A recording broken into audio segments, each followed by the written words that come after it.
तो नमस्कार दोस्तों, चलिए आज समझते हैं कि एआई की मदद से कैसे आप एक वैल्यू स्टॉक फाइंड कर सकते हैं, वैल्यू इन्वेस्टिंग कर सकते हैं, वो भी आपको बिल्कुल बेसिक से बिल्कुल जीरो नॉलेज के साथ। तो चलिए मैं चलता हूँ क्रोम ब्राउज़र पर। यहाँ पर अगर आपकी प्रॉम्प्ट इंजीनियरिंग की बिल्कुल नॉलेज नहीं है फिर भी आप कर सकते हैं। आप किसी भी लैंग्वेज में आप प्रॉम्प्ट देकर कर सकते हैं। तो चलिए मैंने ओपन कर लेता हूँ गूगल पर, टाइप करके ओपन करता हूँ गूगल जेमिनी। आ गया फर्स्ट पर ही, मैंने क्लिक किया, मैंने ओपन किया गूगल जेमिनी और यहाँ पर क्लिक किया, फर्स्ट वेबसाइट ही आया और इसी से हम एनालाइज करने वाले हैं एक अच्छे स्टॉक्स, जो कि ओपन हो गया। आप देख सकते हैं, देखिए इसके लिए आपको पेड टूल की ज़रूरत नहीं। देखिए यहाँ पर देखिए ये वाला पेड हो गया, जैसे upgrade to Google AI pro, यहाँ पर ये भी रीजनिंग मैथ एंड कोडिंग के लिए 2.5 प्रो ये भी है। तो हमें प्रो की ज़रूरत नहीं है, बिल्कुल फ्री टूल से ही। देखिए fast all round help 2.5 flash, हमें बस इसी का इस्तेमाल करना है। जो भी फ्लैशर है हमें फ्री टूल का ही इस्तेमाल करके बेस्ट स्टॉक फाइंड करना है। तो चलिए मैं एक सिंपल सा प्रॉम्प्ट लिखता हूँ। मैंने सिंपली इसको प्रॉम्प्ट दे देता हूँ कि यू आर सिंपली मैं इसको प्रॉम्प्ट दे देता हूँ कि you are number one, you are number one research analyst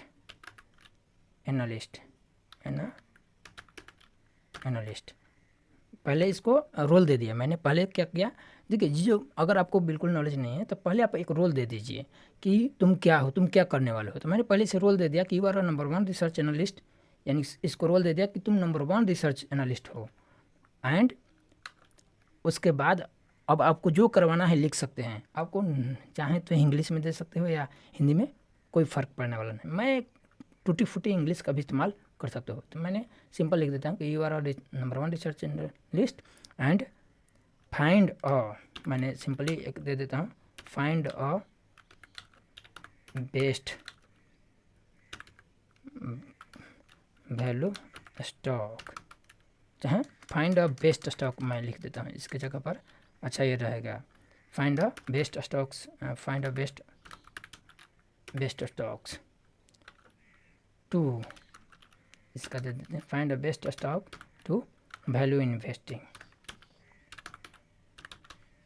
sorry value investing.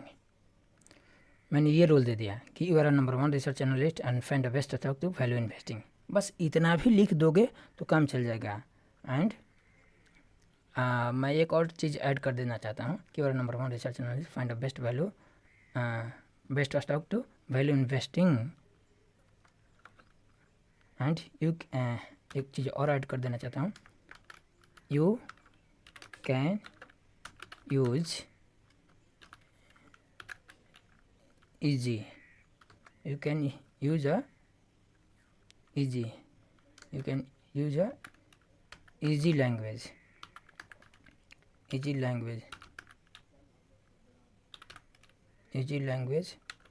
to understand 10th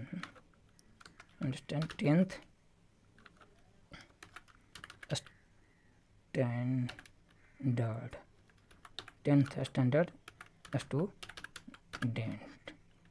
बस इतना प्रॉम्प्ट दे दिया ताकि इजी से समझा सके। और उसके बाद एंड एक चीज़ और ऐड कर देना चाहता हूँ, यू कैन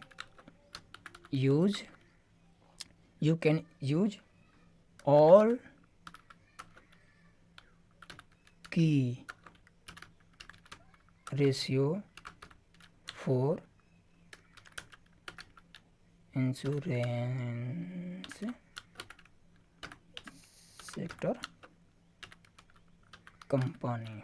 बस इतना मैंने लिख दिया और बस मेरा यही है कि you can use all key ratio for insurance and banking दे देता हूँ, इंश्योरेंस एंड बैंकिंग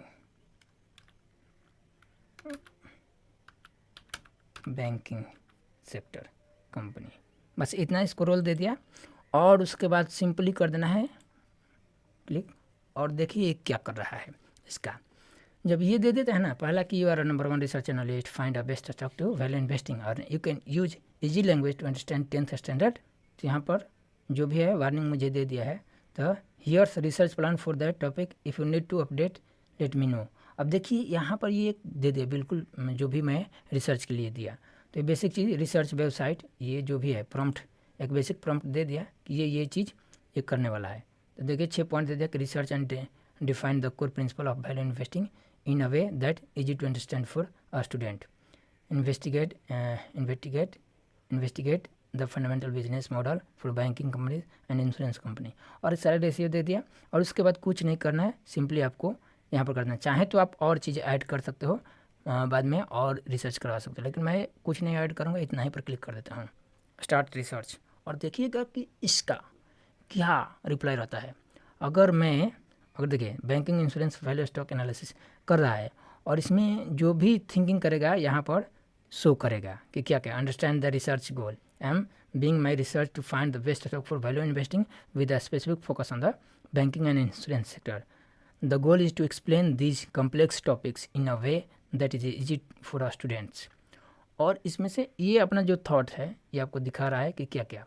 अब देखिए रिसर्चिंग वेबसाइट, इसने क्या किया, इतना वेबसाइट को रिसर्च किया, अभी कर ही रहा है। यहाँ पर जो है ये जब तक से पूरा नहीं हो जाता तब तक से ये स्टेप से चलेगा। Identifying new details and gaps, ये सारे चीज़ें ये कर रहा है रिसर्चिंग वेबसाइट। देखिए सारी क्या है ना कि जब आप चैट जीपीटी हो या गूगल जेमिनी हो, किसी से जब रिसर्च करते हो तो आपका बहुत जो रिसर्च अगर 1 by 1 अगर रीड करके आप रिसर्च करने जाते हो तो बहुत टाइम कंज्यूमिंग होता है और आपका माइंड ख़राब हो जाएगा। लेकिन ये क्या करता है कि सारे वेबसाइट से रीड करके फ़िल्टर करके आपको दे देता है, जो कि आपको ज़्यादा मेहनत करने की ज़रूरत नहीं पड़ती है। तो चलिए देखता हूँ इसको और क्या क्या ये। तो देखिए इतना वेबसाइट भी स्टडी किया, synthesize core business model, depending the financial analyst, focusing my next steps, researching websites. अब देखिए फिर इतना वेबसाइट, यानी कि प्रोसेस में लगा हुआ है, टाइम लेगा, बिल्कुल टाइम लेगा। completing the research, major insight and key informations, next step finalizing the reports। ये सारी चीज़ करने के बाद आपको एक अच्छे सारे पॉइंट रिसर्च करके दे देगा। अब इससे क्या होगा कि आप इजीली पढ़ सकते हैं, समझ सकते हैं। जब से मतलब कि और देखिए अगर फ्री का यूज करते हो ना, तो मैंने जितना भी AI यूज किया हूँ रिसर्च करने के लिए, तो सबसे बेस्ट मुझे जो लग रहा है वर्तमान में फ्री टूल में ये गूगल जेमिनी बेस्ट लग रहा है। और एक चीज़ ग्रोक भी अच्छा होता है। ग्रोक में क्या है ना कि अपडेटेड, जैसे मतलब आज जो भी डेट है, जैसे मान लीजिए कि आज 3 सितंबर है, 3 सितंबर है, 3 सितंबर है, तो आज तक भी अपडेटेड वो दे सकता है। हालांकि जेमिनी में भी अगर देते हैं अपडेट कि मुझे अपडेटेड दीजिए, तो अपडेटेड भी डेटा दे सकता है आज तक से। तो ये भी देखिए banking and insurance value stock analysis, अब ये तैयार करा है क्रिएटिंग योर रिपोर्ट्स।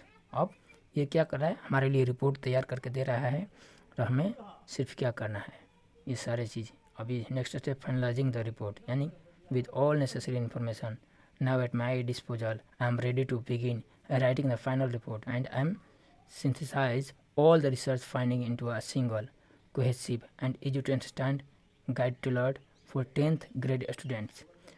जब मैंने किया तो उसके बेसिस पर ये सारी चीज़ कर दिया। अब मेरा रिसर्च रिपोर्ट रेडी हो गया। अब रिसर्च रिपोर्ट रेडी हो गया तो चलिए अब पढ़ते हैं। देखिए क्या क्या दिया है, मैं ज़्यादा तो नहीं पढ़ूंगा, लेकिन देखिए इंपॉर्टेंट चीज़ देख लीजिए। यहाँ पर देखिए क्या क्या दे दिया। चाहे तो ये create something based on this कर सकते हो, या एक्सपोर्ट भी कर सकते हो, एक्सपोर्ट टू डॉक्यूमेंट, यानी गूगल जेमिनी से आप रिसर्च करके डॉक्यूमेंट में कन्वर्ट कर सकते हो या कॉपी कर सकते हो कंटेंट को। यहाँ पर देखिए कंटेंट में भी दे दिया है an expert guide to value investing in Indian banking insurance. देखिए पहला दिया है क्या, foundation of value investing, finding a deal. दूसरा understanding the banking and business, how banks make money. दूसरा चीज़ ये दे दिया। तीसरा value investor banking tool kits, की ratio explain, profitability ratio, safety and standing ratio, valuation ratio, understanding the insurance business, the business of risk, value investor insurance tool kit, key ratio explain, profitability ratio, safety and stability ratio. देखिए putting it all together a practical guide to stock selections, case studies, comparing top 10 Indian banking and insurance company, key player in the Indian financial sectors, the banking stock score card, illustrated data and देखिए the insurance stock score card ये भी दे दिया है और conclusion पर दे दिया है। तो चाहें तो आप डायरेक्ट यहाँ से जा सकते हैं जो अगर स्पेसिफिक कोई कंटेंट पढ़ना चाहते हैं तो, लेकिन मैं आपको यहाँ पर सीक्वेंस से दिखा देता हूँ। The foundation of value investing finding a deal, value investing is a proven investment philosophy that at its core is a strategic approach to finding a deal in the stock market and the fundamental idea to buy a security such as a stock.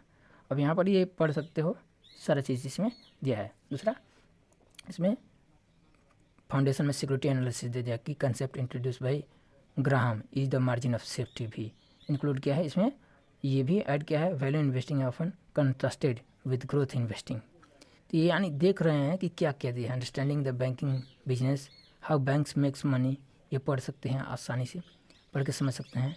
Eight its core a bank operates as a financial intermediary, its primary business is to take money from people and who have extra cash known as depositor. जैसे यहाँ पर आपको समझने को पढ़ेंगे तो आपको समझने को मिला है कि बैंक क्या करता है, यानी पब्लिक के पैसे बैंक में जमा होता है। कौन जमा करते हैं, तो जो भी व्यक्ति एक्स्ट्रा पैसे हैं वो बैंक में रख देते हैं और बाकी जो भी खर्चे के पैसे हैं अपने पॉकेट में रख, तो बैंक में जो भी एक्स्ट्रा कंपनी पैसे हैं बैंक में जमा कर देते हैं, जब उन्हें ज़रूरत होता है तो निकलते हैं। तो यहीं इसमें लिखा हुआ है lend it to people who need it such as individual seeking a home loan, business loan.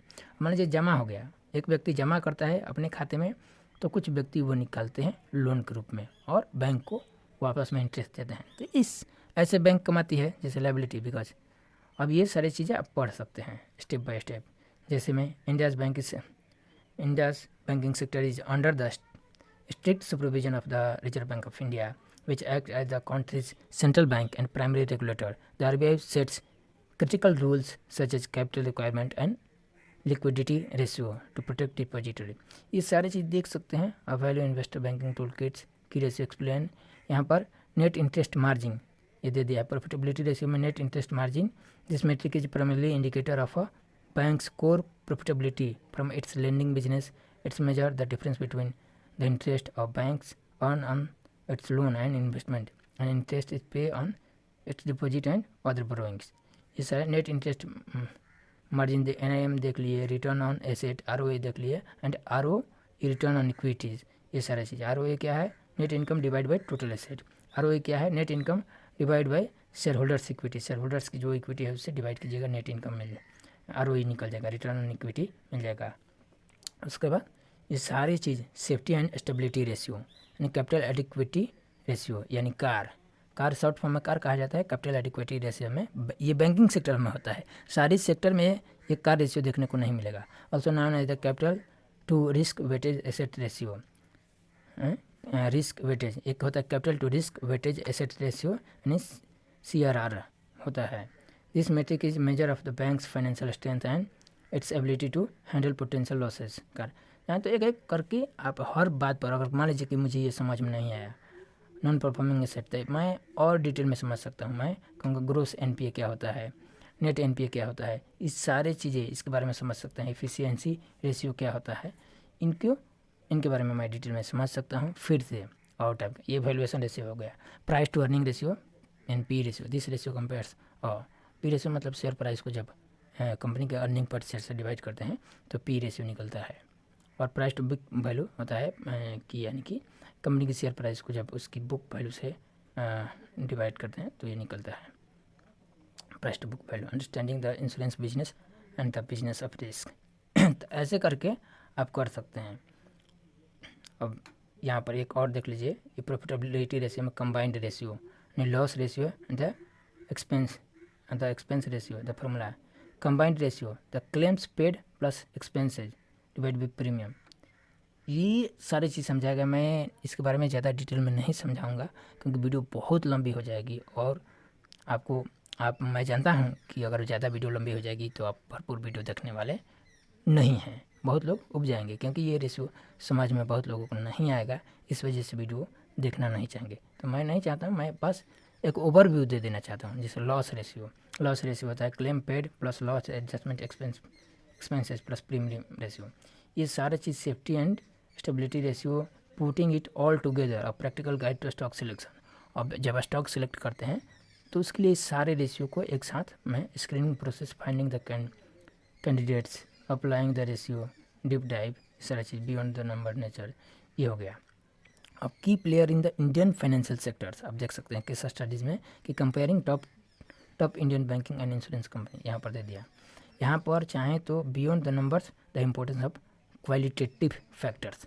अब क्वालिटेटिव और बस क्वांटिटेटिव। क्वालिटेटिव मीन्स हो गया कि हम मैनेजमेंट के बारे में, यानी कि कंपनी की क्वालिटी के बारे में हम पढ़ते हैं, मैनेजमेंट की क्वालिटी के बारे में कि मैनेजमेंट इसके कितने टैलेंटेड है, मैनेजमेंट कितना एफिशिएंटली अपने कंपनी को रन कर रहे हैं, यानी कितना एक्सपीरियंस है, ये सारे चीज़ मैनेजमेंट के बीच में या कंपनी के अंदर मैनेजमेंट किस प्रकार के कल्चर बनाया हुआ है अपने एम्प्लॉय के बीच में, अपने ऑर्गेनाइजेशन में, ये सारी चीज़ आपको क्वालिटेटिव फैक्टर्स में आपको देखने को मिल जाएगा।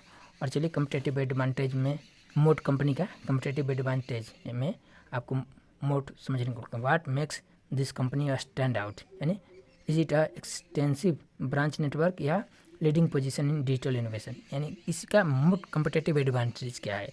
जैसे मान लीजिए कि मैं आपको एग्जांपल देता हूँ कि अगर मैं बात करूँ कि पीडीलाइट इंडस्ट्रीज, तो देखेंगे कि जो भी पीडीलाइट इंडस्ट्री हो गया फेविक्विक में, यानी कि कहीं भी देखिए तो वो एक ब्रांड बन चुका है, उसका बहुत पुराना ब्रांड बन चुका है और उसे बीट करना बहुत मुश्किल है। यानी क्या कम्पिटिटिव एज है किसी कंपनी के लिए, ब्रांडिंग अच्छी है, कंपनी की प्रोडक्ट अच्छी है, या कंपनी की नेटवर्क अच्छी है, या कंपनी की सेल्स टीम अच्छी है, मैंने क्या इसमें बेटर है, एक मोट देखा जाता है तब जाकर किसी कंपनी में। अब केस स्टडीज़ आप पढ़ सकते हैं, comparing top Indian banking and insurance companies, जैसे बैंकिंग में देख सकते हैं आरबीआई, ये हो गया, top public private players HDFC, ICICI, state bank of India, axis bank, Kotak Mahindra bank, insurance company में ये हो गया। अब देखिए banking stock score card illustrative data देख सकते हैं।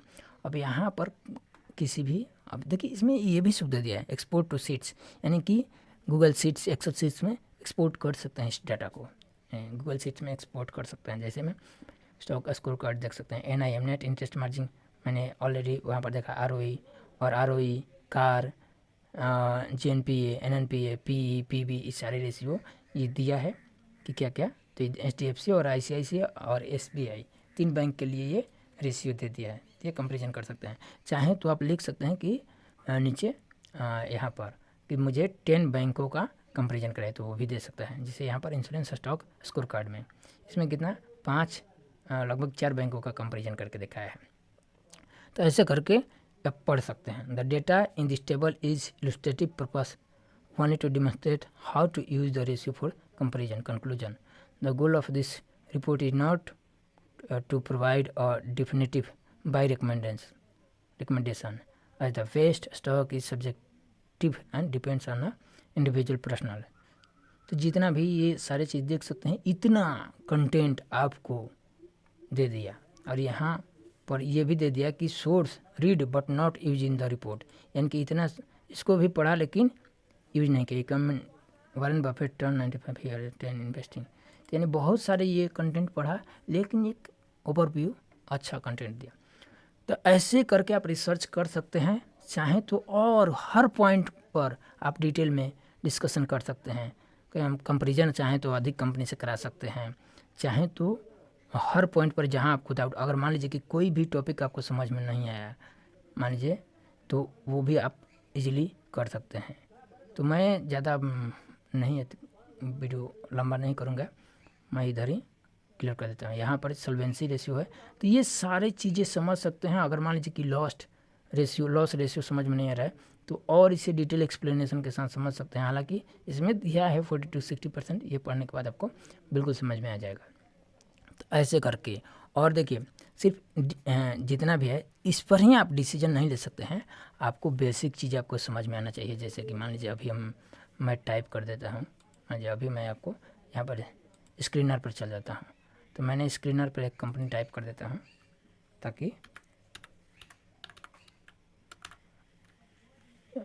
स्क्रीनर पर मैं कोई कंपनी टाइप कर देता हूँ, मान लीजिए HDFC HDFC बैंक ही मार देता हूँ, मैं चाहे HDFC लाइफ इंश्योरेंस कंपनी ही मार देता हूँ, जैसा कि उसमें दिया होगा शायद। तो ये चलिए मैं स्क्रीनर पर भी आपको ये दिखा दिया साथ में, ताकि किसी भी प्रकार की डाउट ना हो। जैसे HDFC लाइफ इंश्योरेंस कंपनी को देख सकते हैं कि मार्केट कैप इतना है, कंपनी की करेंट प्राइस 778, और ये हाई लो देख सकते हो, स्टॉक पी, और ये सारी चीज़ देख सकते हो। लेकिन अब चलिए हम कंपैरिजन कर देते हैं। चाहें तो आप स्क्रीनर पर ये सारे पी भी देख सकते हो, कि मान लीजिए कि मैं अगर चाहूँ कि 5 ईयर का कंपनी की पी देख सकता हूँ, कब कंपनी अंडर वैल्यू है, ओवर वैल्यू है। हालांकि देखा जाए तो वर्तमान में ये कंपनी अंडर वैल्यू हुई है 19 पी के पास, हालांकि इसका हाई पी देखिएगा तो 121 हुआ है। लेकिन हम ऐसे नहीं कह सकते हैं कि कंपनी अंडर वैल्यू है या ओवर वैल्यू है। इसके लिए हमें कंपैरिजन करना पड़ेगा। जैसे मान लीजिए कि देखिए यहाँ पर पेयर कंपैरिजन, यहाँ पर भी कंपैरिजन कर सकते हैं। Life insurance SBI, HDFC life insurance, ICICI prudential, max financial, तो यहाँ पर भी कंपैरिजन कर सकते हैं। जैसे पी कंपैरिजन कर सकते हैं 11 पी, ये किसका पी सबसे हाई है, यानी कि सबसे वैल्यूएशन अगर महंगा बात किया जाए तो मैक्स फाइनेंशियल का है 205 पी है, जो कि काफ़ी महंगा है। हालांकि लो पी देखा जाए तो LIC का है 11.3, लेकिन सिर्फ पी से ही आप डिसीजन नहीं ले सकते हैं। मार्केट कैप आप करंट मार्केट प्राइस ये चल रहा है, और कंपनी की मार्केट कैप ये है, ये देख सकते हो। यहाँ पर ROC क्वार्टरली सेल्स में जो भी ग्रोथ है यहाँ ये देखने को मिला है। यहाँ पर क्वार्टरली में क्या ग्रोथ है, मान लीजिए कि मैंने जो भी मारा, ये कंपनी शुरू में मारा मैंने HDFC लाइफ इंश्योरेंस का क्वार्टरली ग्रोथ क्या है, तो ये भी कंपैरिजन कर सकते हैं। जैसे मान लीजिए क्वार्टरली में, तो देखिएगा इसका जून 2022 में सेल्स कितना था, यानी कि 2022 में इसका 6,690 करोड़, यानी 690 करोड़, और वर्तमान में कितना है जून 2025 में। अगर अभी इसका देखिएगा तो 29,463 करोड़ इस कंपनी का सेल्स हो चुका है, यानी कि 635, यानी कि लगभग 4x ईजिली अचीव कर 4x से भी ज़्यादा ये अचीव कर चुके हैं सेल्स में, यानी कि ग्रोथ इसकी अच्छी खासी देखने को मिल रही है। एक्सपेंसेस भी, लेकिन एक चीज़, इतनी ग्रोथ में एक्सपेंसेस भी देख सकते हैं कि इतना, और एक्सपेंसेस में भी, और बस ऑपरेटिंग प्रॉफिट बहुत ही कम, 1% कंपनी को हो रहा है। तो बैंकिंग सेक्टर में ये देख सकते हैं प्रॉफिट और लॉस में, ये ईयरली है, आप चाहें तो कंसोलिडेटेड फिगर में ये ईयरली है, आप ये देख सकते हो, यानी ईयर में ऑपरेटिंग प्रॉफिट 1028 हो रहा है। तो ये आपको देखने को मिल रहा है। हालांकि वीडियो लंबा हो रहा है तो मैं आपको सारी चीज़ नहीं बता पाऊँगा, क्योंकि सारी चीज़ बताने के चक्कर में ये बहुत वीडियो लंबा हो जाएगा, और कोई फ़ायदा नहीं। इतना वीडियो लंबा करने से आप नहीं देख पाएंगे, हम जानते हैं। मार्च 2014 में इक्विटी कैपिटल इसका इतना था, और वर्तमान में इतना है। इक्विटी कैपिटल रिजर्व्स कंपनी की देखा जाए तो पहले माइनस थी 2014 में, 2014 के बाद इसका 14,000 हो गया, यानी कि बहुत अच्छी खासी ग्रोथ की है। बोरोइंग में, हाँ, कंपनी अगर बोरोइंग की बात की जाए तो कर्ज भी लिया, कर्ज क्या गिना जाए तो बैंकिंग सेक्टर में तो सारा दूसरा का ही तो पैसा रहता है, कौन सी बैंक अपने यहाँ से पैसे लगाती है, ये सारी चीज़ें देख सकते हो। अब कंपनी की कैश फ्लो क्या होता है, इसको मैं समझाना चाहूँगा। कैश फ्लो ये है ना, जो मार्च 2025 में कैश फ्रॉम ऑपरेटिंग एक्टिविटी जो देख रहे हैं, इसको थोड़ा मैं समझा देता हूँ P&L से, ताकि देखिए ये बहुत ही इंपॉर्टेंट होता है, इसलिए मैं चाहता हूँ कि आपको समझा दूँ। तो कैश फ्रॉम ऑपरेटिंग एक्टिविटीज़ ये हमें पैड से डिवाइड करके क्लियर किया जाता है। तो चलिए मैं कैश फ्रॉम ऑपरेटिंग एक्टिविटीज़ इसका देख लिया, तो 15,597 करोड़ इस कंपनी का क्या होता है, ऑपरेटिंग एक्टिविटी से कैश जनरेट कर रही है। और P&L में देख लेते हैं, यानी 15,597 लगभग 15,600 करोड़। और चलिए P&L में इसका देख लेते हैं प्रॉफिट, तो कितना हुआ है। तो इस P&L में इसका प्रॉफिट देखिएगा तो कितना है, यानी कि नेट प्रॉफिट 1880, और वहाँ कितना, यानी बहुत डिफरेंस है, बहुत डिफरेंस है। ये कौन सा है, मार्च 2024-25 एनुअल देख रहे हैं, यानी कि सोचिए ना कि कितना डिफरेंस है। यानी कि इसमें क्या होता है बैंकिंग सेक्टर में, वो भी ये इंश्योरेंस कंपनी है, तो इसमें ये कारण होता है कि देखिए जैसे कंपनी को 18 से 11 प्रॉफिट हुआ, और कैश कितना जनरेट किया उतना, तो यानी कि हमेशा ध्यान दे लीजिए, तो अच्छा खासा ग्रोथ की है, अच्छी खासी कैश है। ऐसा क्यों होता है इस समय, कि इतना ये देखने को मिलता है। बाकी अगर इंश्योरेंस और बैंकिंग सेक्टर को हटा दिया जाए तो कैश फ्रॉम ऑपरेटिंग एक्टिविटी इतना अधिक नहीं मिलेगा कभी भी। हमेशा ये P&L जितना है इससे कम ही आपको दिखाई देगा, लेकिन यहाँ पर आपको बैंकिंग सेक्टर और इंश्योरेंस सेक्टर में देखने को मिल जाएगा। हालांकि चलिए 10 ईयर ग्रोथ देखेंगे तो 10 ईयर में 13% और 26% 5 ईयर का ये ग्रोथ है, ये कंपनी की सेल्स ग्रोथ है। और प्रॉफिट ग्रोथ कैगर में देख लेते हैं तो कैगर में बहुत कम जनरेट की है, 6% 11%। कैगर 10 ईयर 5 ईयर में 6%, 3 ईयर में 11%। तो कैगर में कम ग्रोथ किया है, यानी शेयर कम ग्रोथ किया है। और कंपनी की प्रॉफिट ग्रोथ में भी कोई ज़्यादा ग्रोथ नहीं है। तो थैंक यू सो मच। अगर ये वीडियो आपको अच्छा लग रहा है तो भाई दोस्तों को शेयर कर दीजिए, क्योंकि देखिए इस प्रकार के वीडियो बनाने में हमें काफ़ी एफर्ट लगाना पड़ता है और काफ़ी मेहनत करना पड़ता है।